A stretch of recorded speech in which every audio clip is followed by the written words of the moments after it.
नमस्कार दोस्तों, स्वागत है आपके अपने YouTube चैनल संस्कृत अड्डा पर। दोस्तों, आज की जो वीडियो है इसमें हम जो आपका जो यहाँ पर करने वाले हैं सीटेट जुलाई 2023 के लिए संस्कृत से महत्वपूर्ण क्वेश्चन को। जैसा कि आपको जो पता ही है कि सीटेट जो इसके फॉर्म निकले हुए हैं, सीटेट जो आपका ये जुलाई 2023 में जो होगा। और अगर आप किसी कैंडिडेट ने अप्लाई नहीं किया है तो आप या अप्लाई कर सकते हैं कि कुछ इसमें इसकी जो ऑफलाइन मतलब जो इसकी लास्ट डेट कौन सी है, क्या इसका सिलेबस है। और अगर आप इसको देखना चाहते हैं तो इसके ऊपर जो हमारे द्वारा हाल ही में वीडियो बनाई गई है और वो वाली वीडियो आपको इस वीडियो के अंत में मिल जाएगी। तो उसमें जो आप देख सकते हैं कि आपका सिलेबस क्या रहेगा इसमें, और इसके साथ ही लास्ट डेट वगैरह फीस भरने की क्या है, तो वो सारे जो आप उसमें चेक कर सकते हैं अगर आपने नहीं देखा है। और जो हम यहाँ पर क्वेश्चन करने वाले हैं सभी के सभी क्या यहाँ पर महत्वपूर्ण रहेंगे, क्योंकि इसी प्रकार के जो क्वेश्चन है वो आपके एग्ज़ाम में पूछे जाते हैं।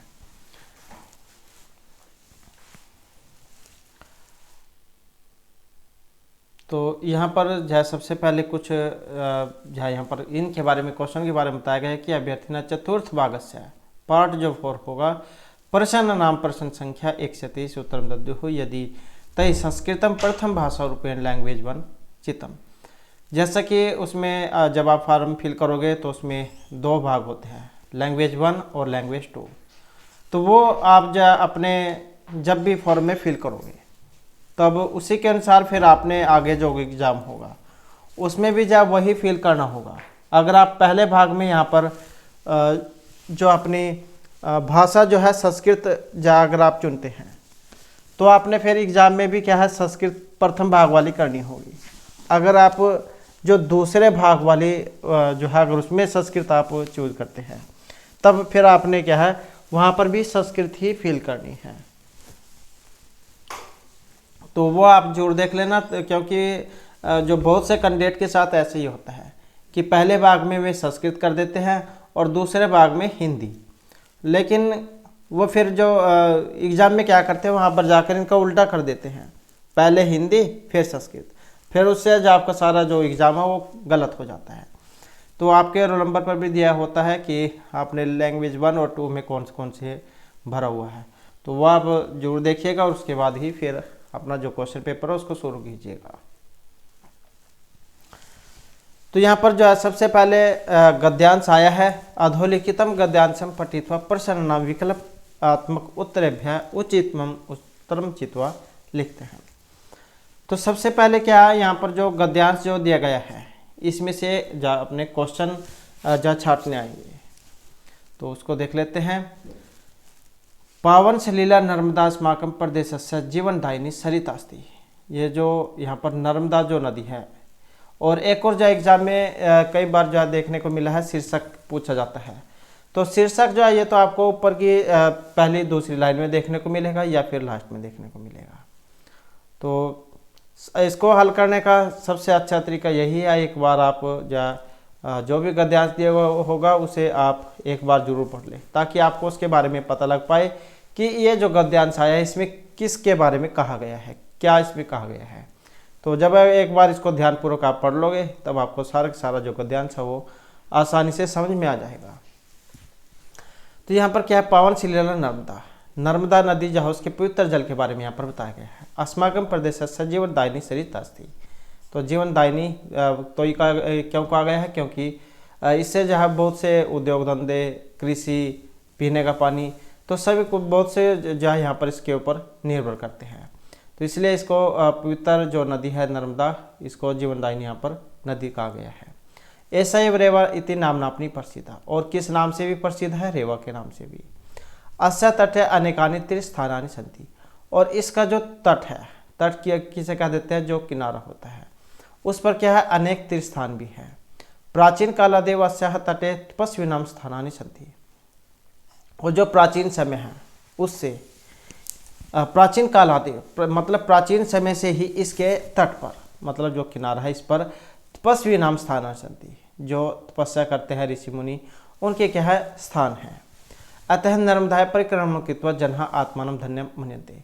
इसलिए जो नर्मदा नदी है इसकी परिक्रमा करके, अब यहाँ पर ये कुछ आपको ऐसे जो प्रत्यय, समास, अव्यय, कुछ ऐसे शब्द भी देखने को मिलेंगे जिनके बारे में क्वेश्चन पूछा जाता है।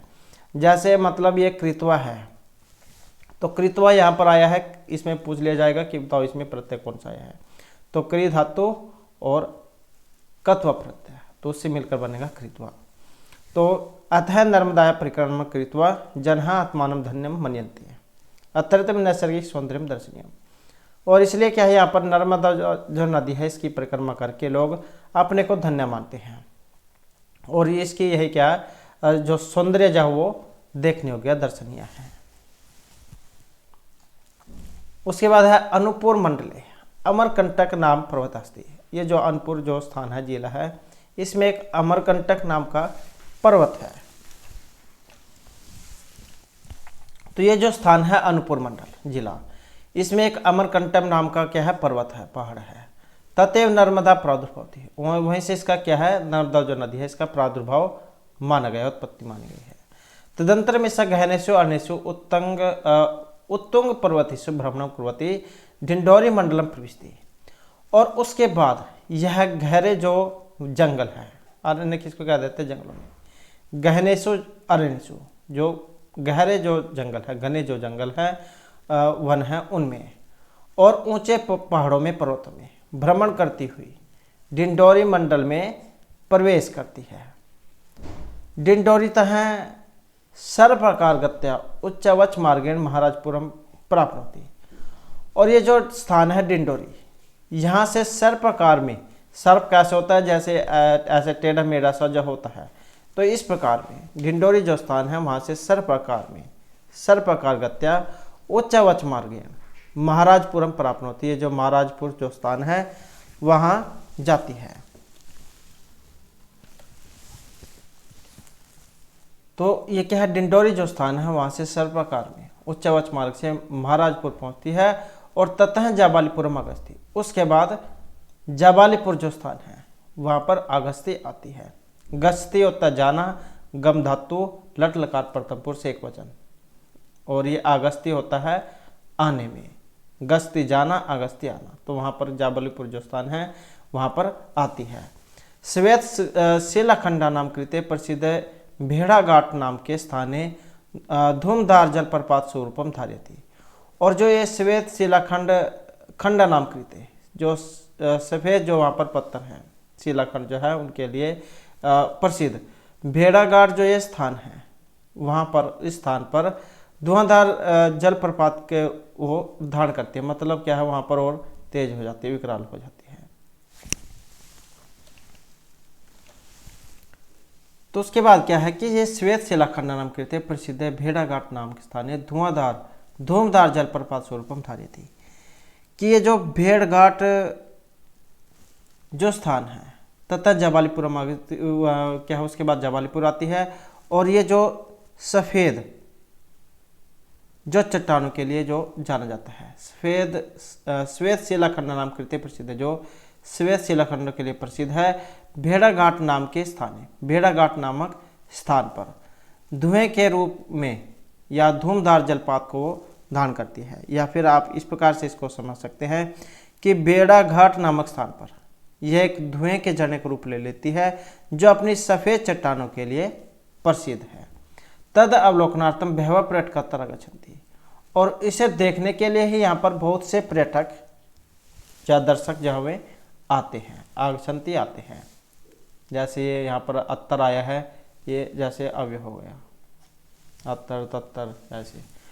नर्मदा नद्याम एवं वर्गी इंदिरा सागर सरदार सरोवर आद्य बंध निर्मिता सन्ति। और ये जो नर्मदा नदी है इस स्थान पर ही, इस नदी पर ही वर्गी इंदिरा सागर सरदार सरोवर जो बांध है इनका भी निर्माण किया गया है।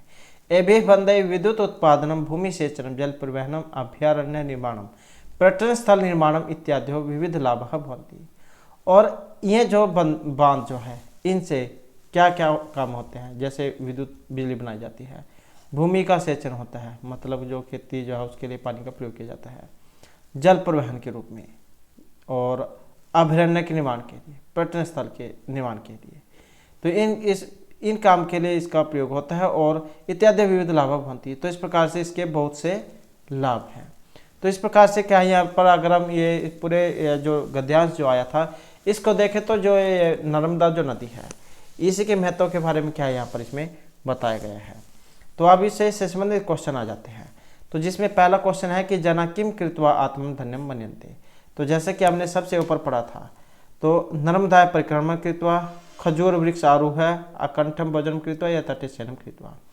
तो जैसे कि हमने पहले पढ़ा था तो उसमें ऑप्शन 1 आया था कि नर्मदा परिक्रमण कृत्वा। तो नर्मदा जो नदी है इसके परिक्रमा करके लोग क्या अपने आप को धन्य समझते हैं।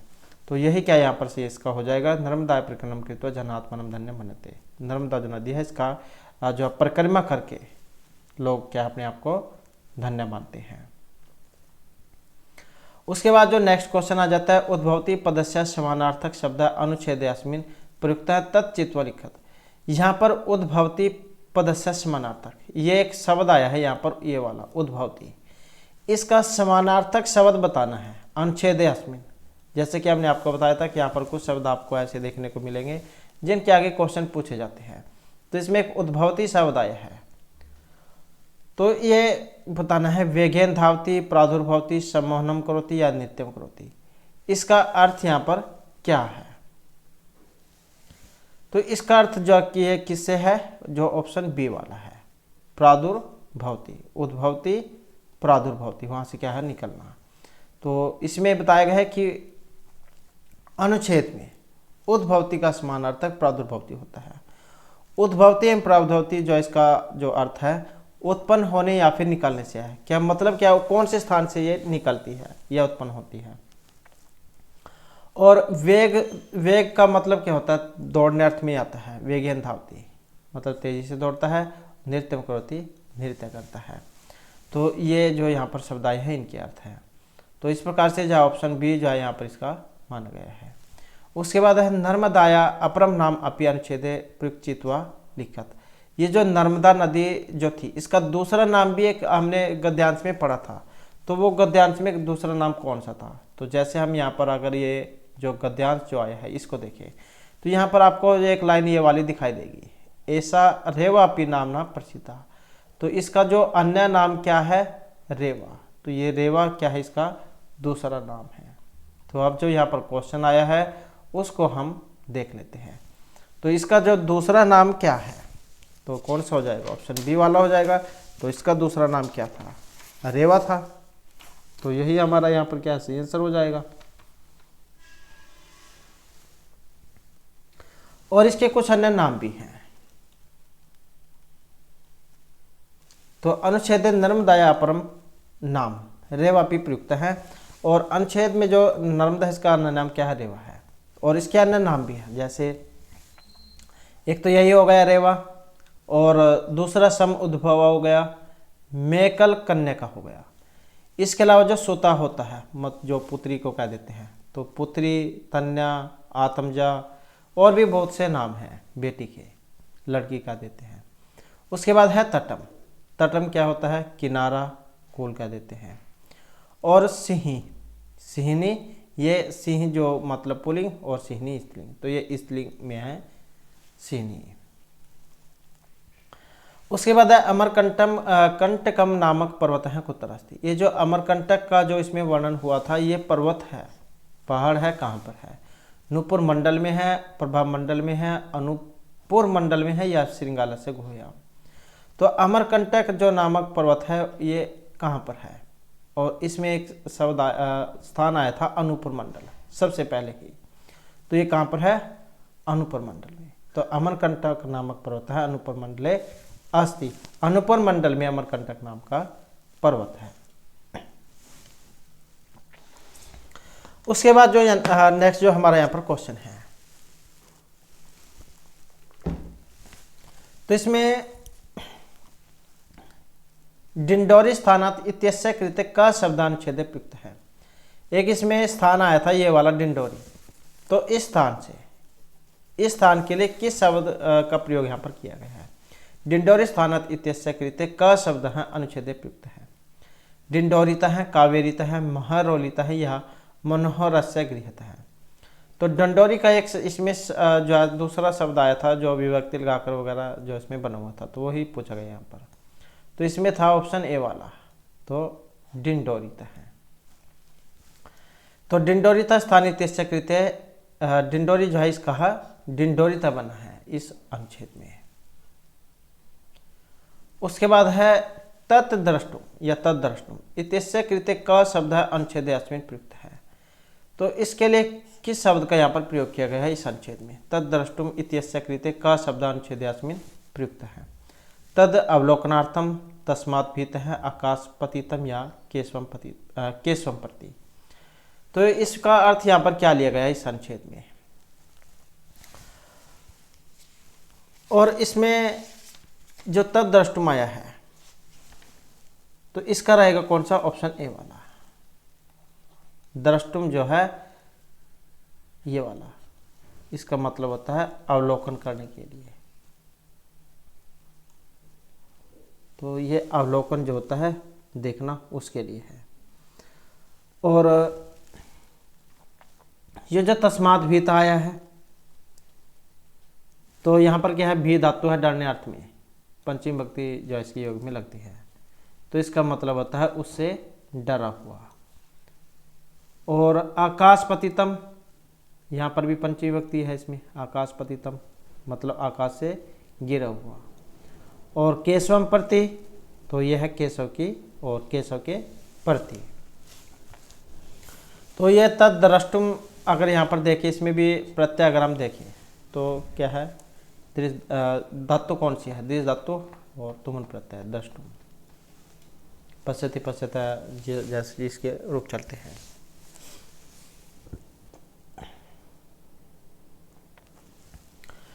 उसके बाद है उत्तुंग पर्वतेषु पदे का विभक्ति।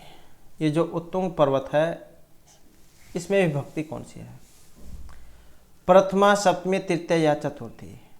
उत्तुंग पर्वतेषु, आपने राम का शब्द रूप पढ़ा होगा तो उसमें क्या बना है? रामेशु जैसे बनता है, तो ऐसे ही उत्तंग पर्वतेषु, पर्वत राम, अकारांत जो रूप है। तो पर्वतेषु किस में बना है? ये बना ऑप्शन बी में। किस में बना है? जो सप्तमी विभक्ति में। अब जैसे यहाँ पर तो सिंपल यही पूछ ले गए सप्तमी विभक्ति है। अगर ये भी पूछ ले जाए कि इसमें फिर आगे कौन से वाली एक वचन में है, द्विवचन में, बहुवचन में है, तो ये क्या है? जैसे रामेशु बनता है सप्तमी बहुवचन में, तो ऐसे ही फिर ये भी सप्तमी बहुवचन में बना है। उसके बाद है बंधा इति पदे किम वचनम। यहाँ पर एक शब्द आया है बंधा, इसमें वचन कौन सा है?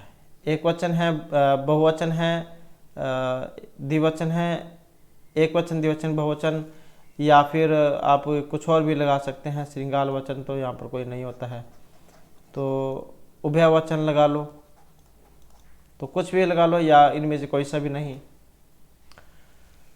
तो इसमें जो यहाँ पर माना गया है जो ऑप्शन ए वाला है, बंदाहा, जैसे लताहा, बंदाहा, तो आकारांत है बंदाहा। तो ये क्या है? यहाँ पर जो बहुवचन वाला है वो यहाँ पर इसमें रहेगा बंदाहा। उसके बाद नेक्स्ट आ जाता है हमारा का जीवनदायिनी सरितास्ति। जीवन देने वाली जो नदी है यहाँ पर कहा गया है, जिसके ऊपर हमने गद्यांश पढ़ा था। छाता है केलिका, नर्मदा या फिर मल्लिका। तो जीवन देने वाली जो नदी यहाँ पर किसको कहा गया है? जैसे कि हमने अभी गद्यांश में पढ़ा था, तो जो नर्मदा नदी है इसी के ऊपर सारा गद्यांश है, तो क्या हो जाएगा? यही हो जाएगा इसका। और दूसरा नाम जैसे कि हमने इसमें पढ़ा था रेवा नदी।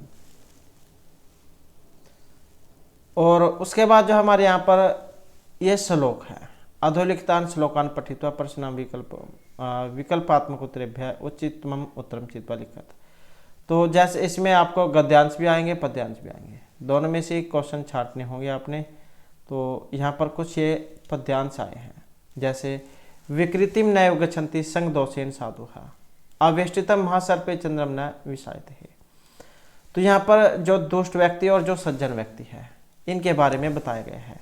जैसे अगर ये अच्छा व्यक्ति जो होता है, सज्जन व्यक्ति, अगर उसके साथ कोई दुष्ट भी लगा होता है तब भी उसमें कोई परिवर्तन नहीं आता है सज्जन व्यक्ति में। जैसे यहाँ पर सर्प के माध्यम से बताया गया है, आवेष्टितम महासर्पे चंद्रम न विषायते है। जैसे आपने देखा होगा कि चंदन का जो पेड़ होता है उस पर जो है काफ़ी संख्या में जो सांप है वो लिपटे होते हैं, लेकिन उनका जो जहर है वो चंदन के वृक्ष में नहीं आता है, मतलब वो जहरीला नहीं होता है।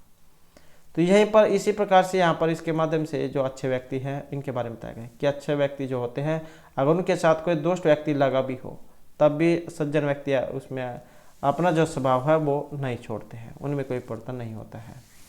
और उसके बाद जो नेक्स्ट है यहाँ पर मनसी एकम वशी एकम कर्मणि एकम महात्मा नाम। मनसी अन्यद वशी अन्यद कर्मणि अन्यद दुरात्मा नाम। तो यहाँ पर भी वैसे ही अच्छे और जो बुरे व्यक्ति हैं, महात्मा लोग और जो दुष्ट व्यक्ति हैं, उनके बारे में बताया गया है कि मन वचन और कर्म में जो महात्मा लोग जो होते हैं सज्जन व्यक्ति वो समान रहते हैं, उनमें कोई परिवर्तन नहीं होता।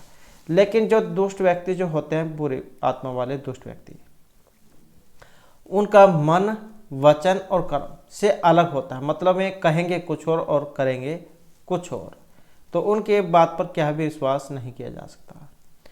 उसके बाद जो नेक्स्ट आया है चिंतनीय विपदाय आदि एवं प्रतिक्रिया न को खन्नम युक्तम प्रदीप्ते वहनिना गृहे।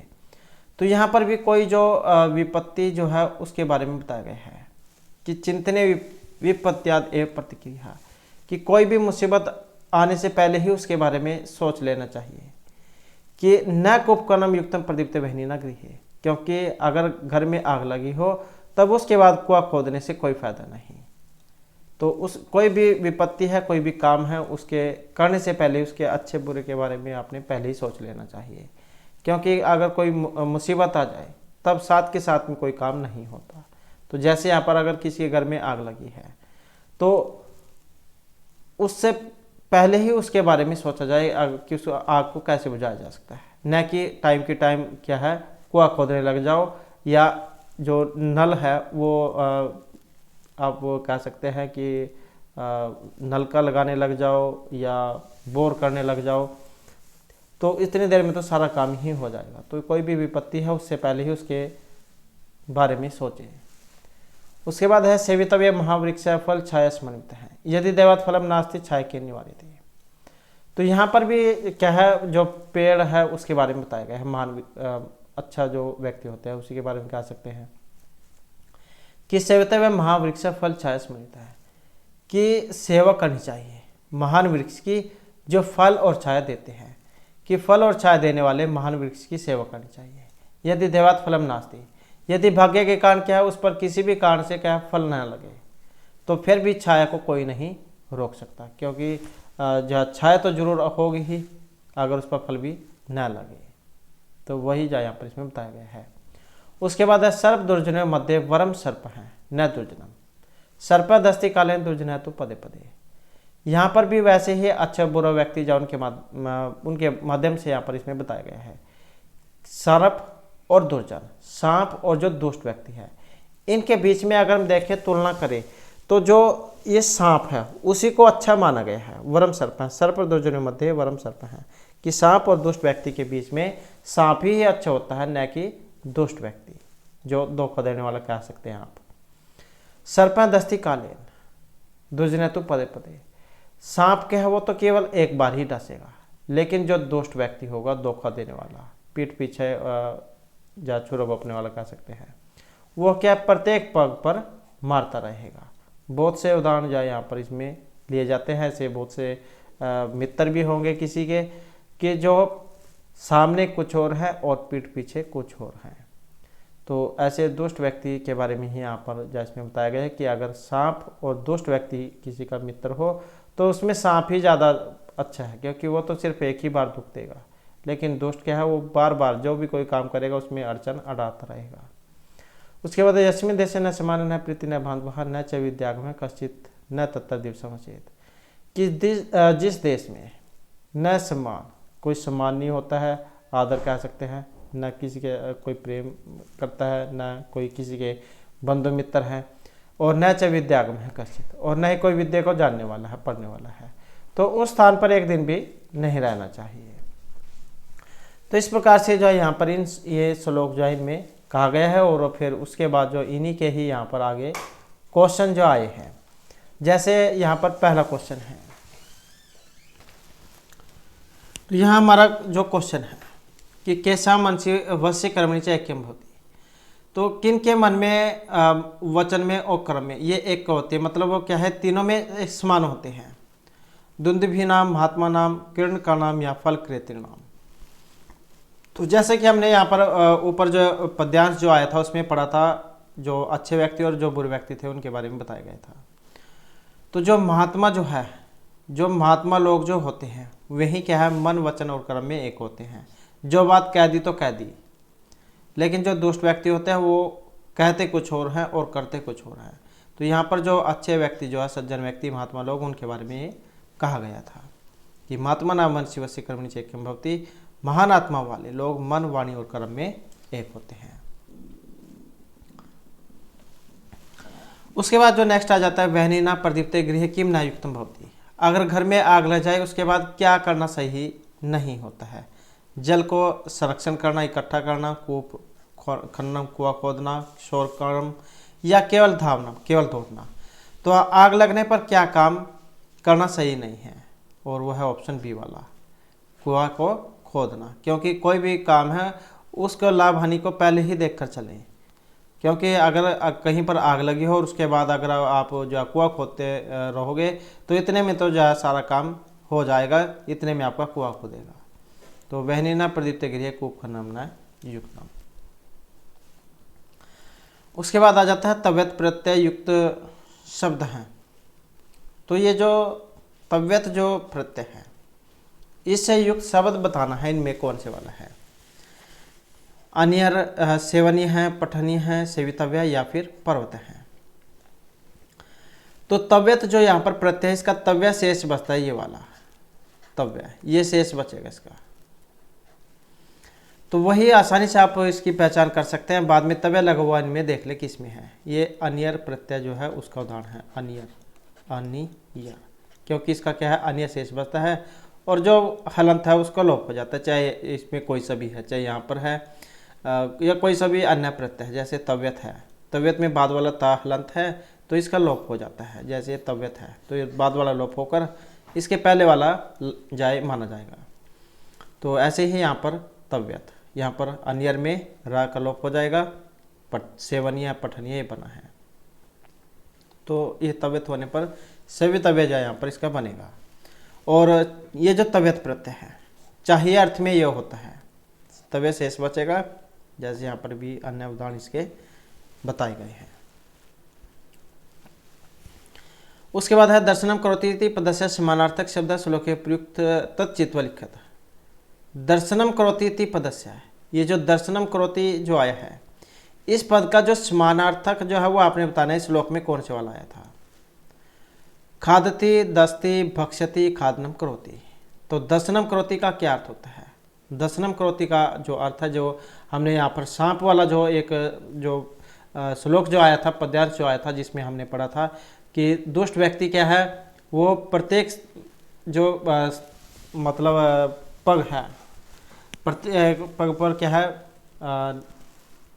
डसता रहता है, लेकिन जो सांप है वो एक बार ही डसता है। तो यहाँ पर डसना जाओ उसी के बारे में कहा गया था कि, तो ये जहाँ ऑप्शन सी वाला इसमें माना गया है। दर्शनम करोति से पदस्य समानार्थक शब्द है दस्ती, सर्पदस्ति काले। उसके बाद जो नेक्स्ट देखें तो यस्मिन स्थाने इति पदस्य कृते का शब्द श्लोके प्रयुक्त तच्चित लिखत। यस्मिन स्थाने इति पदस्य कृते, ये जो यस्मिन स्थाने जो है इस पद के लिए कौन से शब्द का प्रयोग यहाँ पर इस श्लोक में किया गया है। यस्मिन स्थाने, जिस स्थान पर, या यस्मिन तड़ागे, देशे, सरोवरे या फिर वृक्षे। तो यस्मिन स्थाने का जो यहाँ पर आया था ऑप्शन सी वाला था, जैसा कि इसमें लास्ट जो श्लोक हमने पढ़ा था। तो लास्ट श्लोक देख लेते हैं एक बार, ताकि आपको भी जो इसके बारे में सही से पता लग पाए। तो ये जो हमारा यहाँ पर लास्ट श्लोक था, तो यस्मिन देशे न समाना न प्रीति न च बांधवा, कि जिस देश में। तो यह क्या है, इसी प्रकार से जो आपके एग्जाम जो है उसमें क्वेश्चन आपको देखने को मिलेंगे।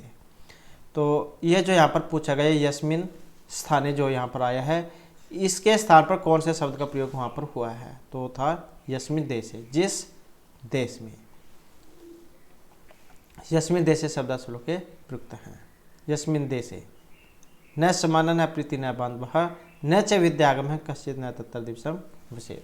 तो जहाँ पर किसी व्यक्ति का सम्मान नहीं होता तो वहाँ पर 1 मिनट भी नहीं रुकना चाहिए। उसके बाद है संग दोषेन। तो यहाँ हमारा जो क्वेश्चन है कि संग दोषेन के विकृति न गच्छन्ति। संग मतलब साथ, साथ दोष की विकृति न गच्छन्ति, मतलब साथ होने से कौन से दोष को प्राप्त नहीं होते हैं।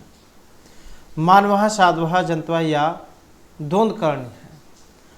जैसे कि यहाँ पर हमने ऊपर श्लोक आया था जिसमें दुष्ट व्यक्ति और जो सज्जन व्यक्ति हैं उनके बारे में बताया गया था कि जो अच्छे व्यक्ति जो होते हैं अगर उनके साथ कोई दुष्ट व्यक्ति भी लगा हो तब भी वो उन पर कोई असर नहीं पड़ता है, मतलब क्या वो उनका स्वभाव नहीं बदलता है।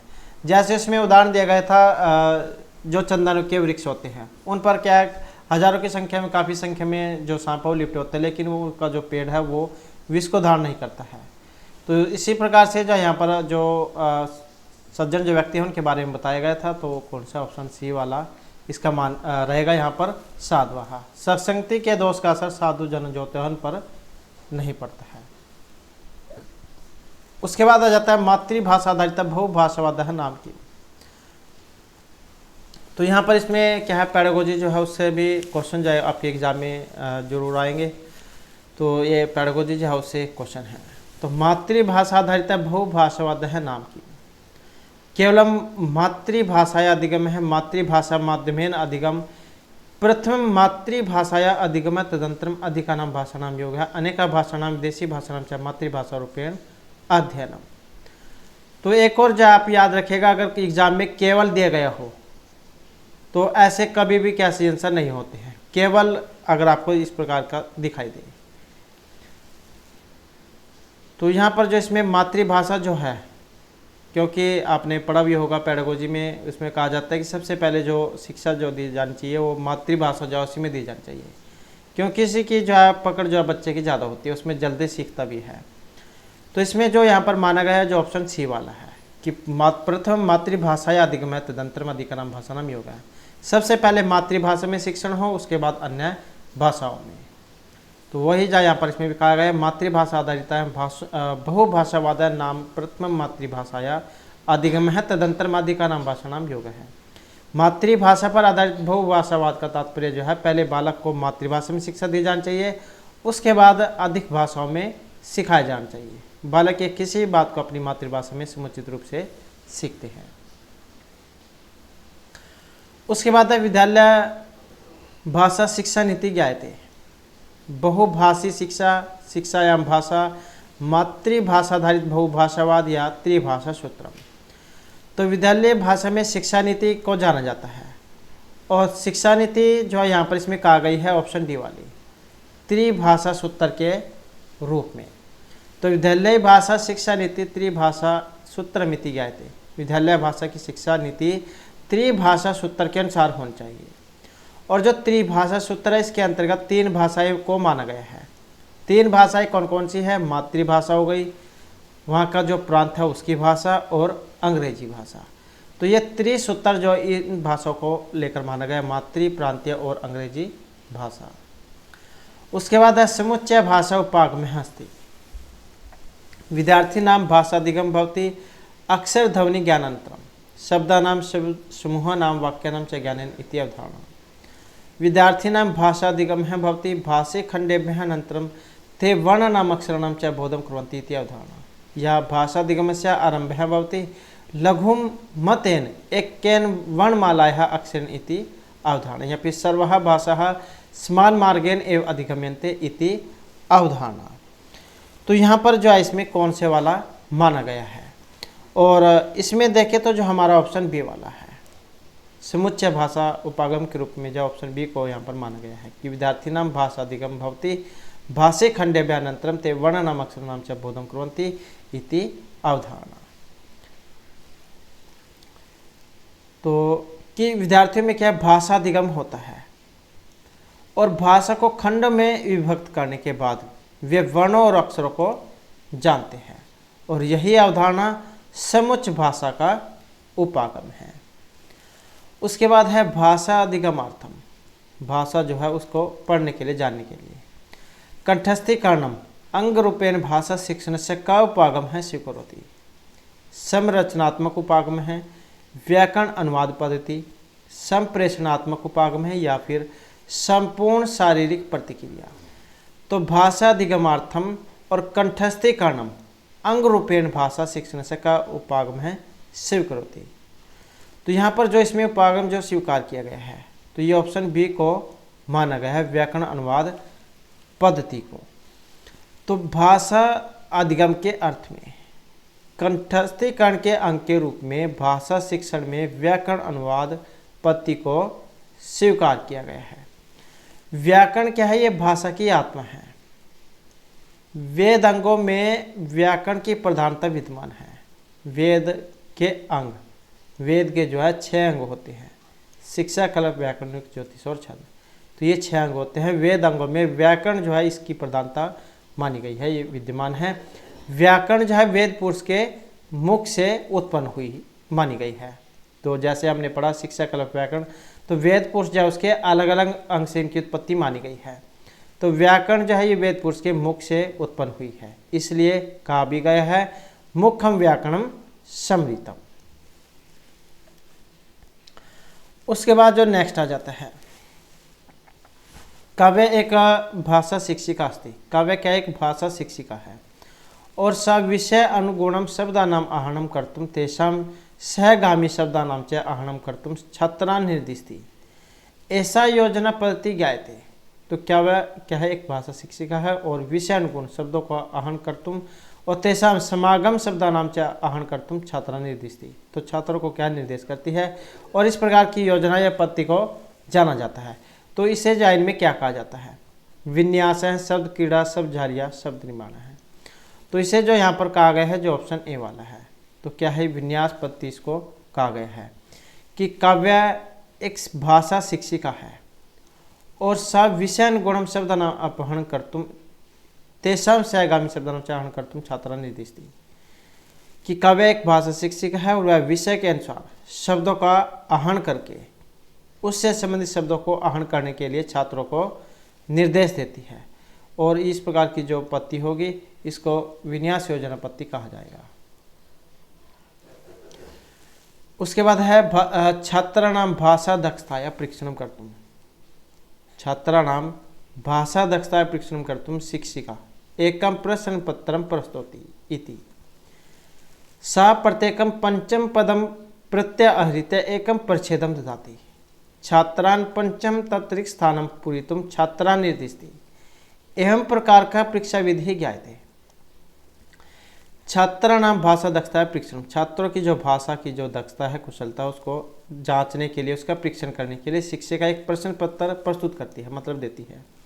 और तस्मिन सा प्रत्येकम पंचम पदम, और उनमें से प्रत्येक 5 जो प्रत्यय उनको लेकर वो एक परिच्छेद बनाती है, उनको देती है।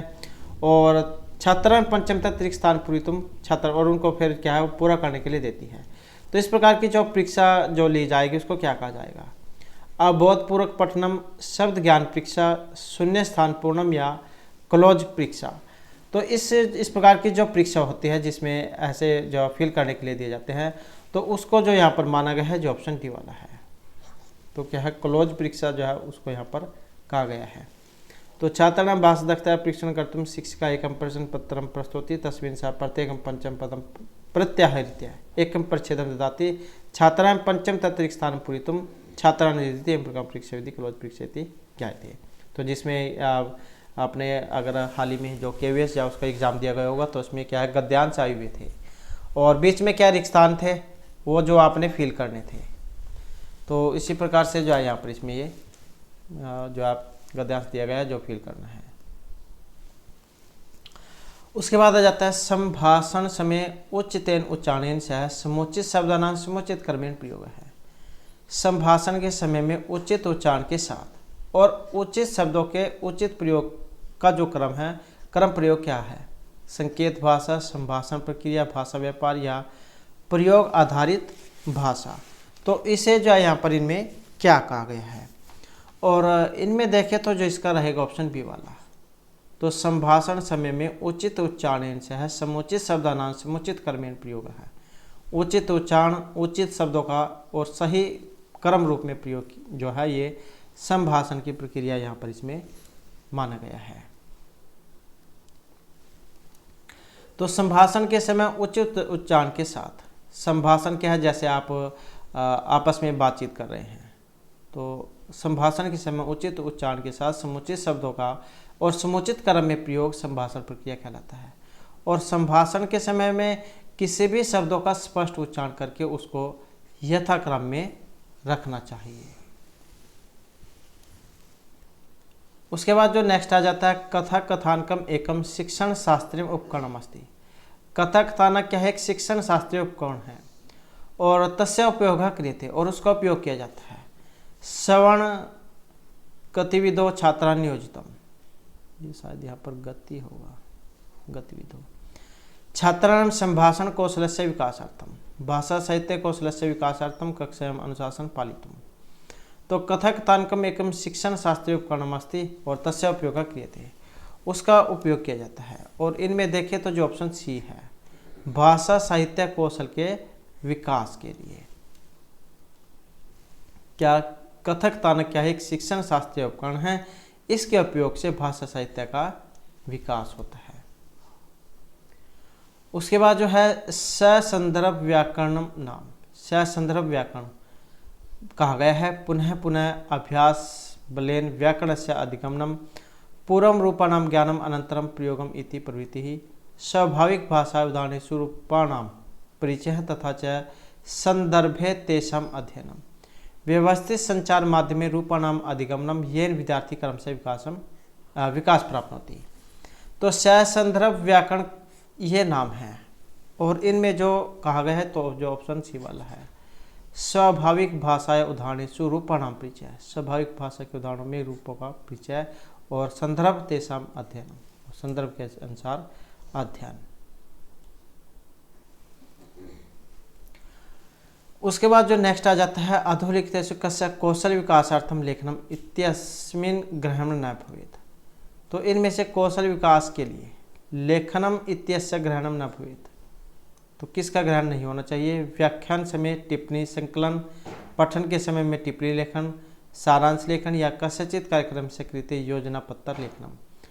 तो कौशल विकास के लिए कौशल विकासार्थम लेखनम, तो कौशल विकास के लिए जो जब आप लिखते हैं तो इसमें एक नहीं मानना चाहिए, मतलब इसके ऊपर नहीं होना चाहिए। जो इसमें ऑप्शन डी जो है उसको माना गया है, कस्यचित कार्यक्रम से कृत योजना पत्र लेखनम, तो यही कौशल विकास जो इसके अंतर्गत नहीं माना गया है। तो यहाँ पर क्या है, अधोलिखित कस्यचित कार्यक्रम से कृत योजना पत्र लेखनम कौशल विकासार्थम लेखनम इत्यस्य ग्रहणम न भवेत्। उसके बाद जो है पाठ्य पुस्तक निर्माता रहे, पाठ्य पुस्तक जो उसके निर्माण करने वाले हैं, वृत्तपत्र पत्रिका आदि मूल लेखेभ्य पाठान कवितः वर्णनानि सम्मरित्य पाठ्यपुस्तकेषु नियोजन्ति किमर्थम। तो पाठ्यपुस्तक का जो निर्माण करने वाले हैं, वृत्तचित्र पत्रिका मूल लेख पाठ कविता वर्णन, इन सभी को लेकर पाठ्यपुस्तकों का जो नियोजन करते हैं, तो किस लिए? तेषु विश्वसनीय स्वाभाविकी भाषा विद्यते, पाठ्यपुस्तक निर्माताभ्यः तानि रोचन्ते, अभ्यास प्रश्नानि निर्माणं तेषाम् उपयोगिता भवति या तानि पठनार्थम् उपयोगानि भवन्ति। तो इन सभी का प्रयोग जो है ये जब पुस्तक बनाते हैं तो क्यों किया जाता है? और इसका जो माना गया है ऑप्शन ए वाला, तेषु विश्वसनीय स्वाभाविकी च भाषा विद्यते।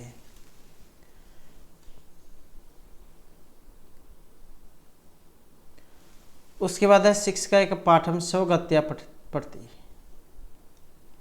तो शिक्षक क्या है, एक पाठ को अपनी गति के अनुसार पढ़ता है।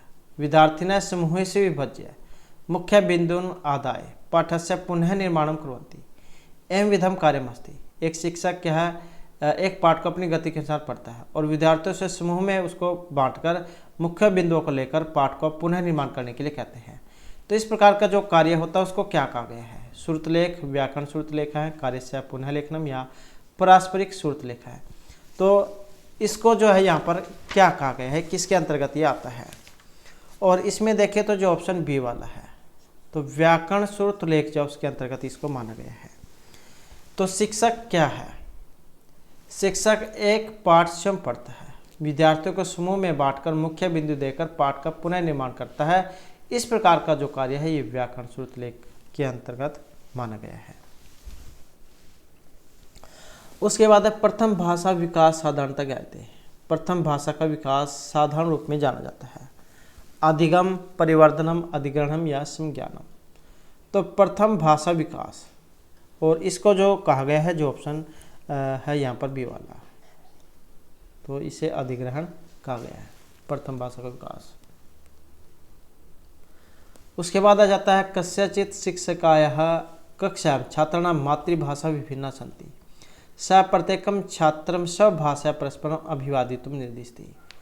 प्रतिदिनं छात्राः विभिन्नभाषाणां शब्दैः सह परिचयार्थं प्रयत्नशीलाः भवन्ति एवं शिक्षिका साधनरूपेण अधोलिखितेषु कथमम् आश्रयति। तो कस्यचित् शिक्षिकाया कक्षायां छात्राणां मातृभाषा विभिन्ना सन्ति। तो क्या है, किसी शिक्षिका जो है, अध्यापिका, उसकी कक्षा में छात्र जो है वो अनेक भाषा वाले हैं, मतलब अनेक प्रकार के भाषी छात्र हैं। और सा प्रत्येकम छात्र में सब भाषा परस्पर अभिवादन निर्दिष्टि। तो प्रत्येक छात्र को अपनी भाषा में ही जाओ परस्पर जो है अभिवादन करने के लिए कहती है। प्रतिदिन छात्र विभिन्न भाषा शब्द परिचयार्थम प्रयत्नशीला भवन्ति। और अगले दिन जो छात्र है वो अनेक भाषाओं के परिचय के साथ तैयार हो जाते हैं। मतलब क्या, उनको अनेक प्रकार की जो भाषाएं वो सीख जाते हैं या सीखने को मिल जाती है। एवं शिक्षिका साधन रूपेण अधुलिखितम कथमम् आश्रयति। संसाधन रूपेण बहुभाषावाद, योजना रूपेण बहुभाषिकता या फिर भाष्य एकवाद है। और इनमें देखें तो जो ऑप्शन ए वाला है, तो संसाधन रूपेण बहुभाषावाद यहाँ पर इसमें कहा गया है। तो इसमें क्या है, किसी शिक्षिका की कक्षा में छात्र की मातृभाषा वो अब भिन्न है, मतलब अनेक भाषी है, और प्रत्येक छात्र को अपने अपनी भाषा में अभिवादन करने के लिए निर्देश करती है। और प्रतिदिन छात्र विभिन्न भाषाओं के शब्दों के साथ परिचर्चा करने के लिए प्रयत्नशील होते हैं। तो इस प्रकार शिक्षिका क्या साधन के रूप में बहुभाषावाद का आश्रय ले रही है। तो बच्चे क्या है, सभी भाषाओं को इस तरीके से सीख जाएंगे। उसके बाद है विद्यार्थिभ्यः एकस्याः भाषायाः परिचयार्थं कथमः मार्गः समुचितः है। विद्यार्थिभ्यः एकस्याः भाषायाः परिचयार्थं, कौन सा मार्ग यहाँ पर सही इनमें नहीं बताया गया है। अंत्य अनुप्रासंगिक कविता भी गीते च है, शब्दे लघु वाक्य च वर्णमालायाः अक्षराणां शिक्षकेन या मौखिक श्रवण का श्राविक का दान प्रदान द्वारा। और इनमें जो माना गया है ऑप्शन सी वाला, वर्णमालायाः अक्षराणां शिक्षकेन। तो ये जो अत्य अनुप्रास कविता भी गीते च शब्द लघु वाक्य च मौखिक श्राविक का दान प्रदान द्वारा, ये समुचित मार्ग यहाँ पर इसमें माना गया वर्णमाला के अक्षरों के शिक्षण के द्वारा। तो ये जो हमारी आज की क्लास थी और महत्वपूर्ण क्वेश्चन थे। और नेक्स्ट जो वीडियो होगी इसमें आपके लिए नेक्स्ट जो महत्वपूर्ण जो क्वेश्चन है वो लेकर आएंगे। और अगर आपने अब तक हमारे चैनल को सब्सक्राइब नहीं किया तो सब्सक्राइब कर लीजिएगा। और हमारे साथ अंत बनाने के लिए धन्यवाद।